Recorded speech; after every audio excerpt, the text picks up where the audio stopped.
Hi viewers, welcome to Sudhi's Kitchen. நம்ம இன்னைக்கு பார்க்க போறது சேனக்கிழங்கு பக்கோடா. சேனக்கிழங்குல எப்படி பக்கோடா பண்றாங்கன்னு பாக்குறீங்களா? பண்ணலாங்க. ட்ரை பண்ணி பார்க்கலாம். சோ ஃபர்ஸ்ட் வந்து சேனக்கிழங்கை நல்லா கட் பண்ணிட்டு நான் புளி தண்ணில போட்டு வச்சிருக்கேன்.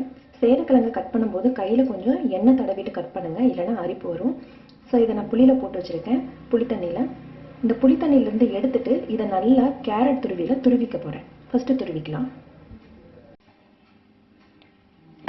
இதுல வந்து நான் துருவின சேனக்கிழங்குல வந்து ஒரு அரை கப் அளவு சோள மாவு, ஒரு கப் அளவு கடலை மாவு, ஒரு 2 டேபிள் ஸ்பூன் அளவு அரிசி மாவு, கொஞ்சோல இஞ்சி பூண்டு பேஸ்ட், கொஞ்சோல சில்லி பவுடர், அப்புறமா உப்பு சேர்த்திருக்கேன். இதுல கொஞ்சமா எண்ணெய் விட்டுட்டு இதை நல்லா பிசைஞ்சிக்கலாம். பாருங்க, இதை நல்லா பிசைஞ்சிட்டேன். இதுல நான் தண்ணி எதுவுமே ஊற்றலை.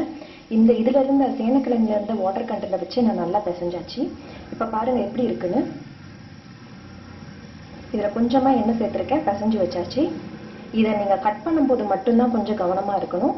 மற்றபடி இனி நம்ம ஃப்ரை பண்ணி எடுத்துட்டோம் அப்படின்னா அந்த அரிப்புத்தன்மை இருக்காது. ஸோ இதை நம்ம குட்டி குட்டி பக்கோடாவா போட்டு ஃப்ரை பண்ணி எடுக்க போறோம்.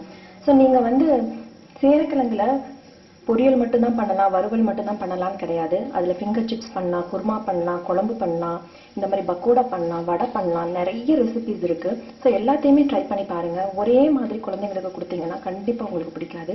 ஸோ டிஃப்ரெண்டா ட்ரை பண்ணி கொடுங்க. இதை நம்ம ஒரு கடாயில எண்ணெய் காய வச்சிருக்கேன். அதுல வந்து நம்ம கொஞ்சம் கொஞ்சமா போட்டு பொரிச்சு எடுத்துடலாம். பாருங்க, எண்ணெய் நல்லா காயுது. இப்ப நம்ம கொஞ்சம் கொஞ்சமா போட்டு பொரிச்சு எடுத்துடலாம். ஸ்லோ ஃப்ளேம்ல வச்சுக்கோங்க. அப்படி உள்ளி பக்கோடா எப்படி போடுவோமோ அதே மாதிரி போடுங்க.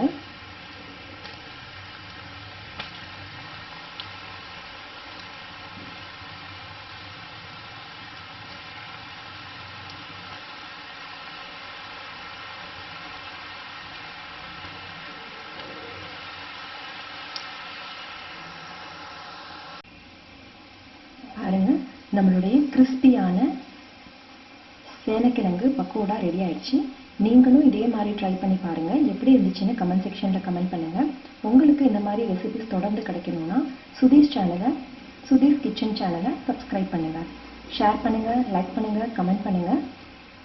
எப்பயுமே சேனலை பார்த்துக்கிட்டே இருங்க. Until then, bye from Sudhi's Kitchen.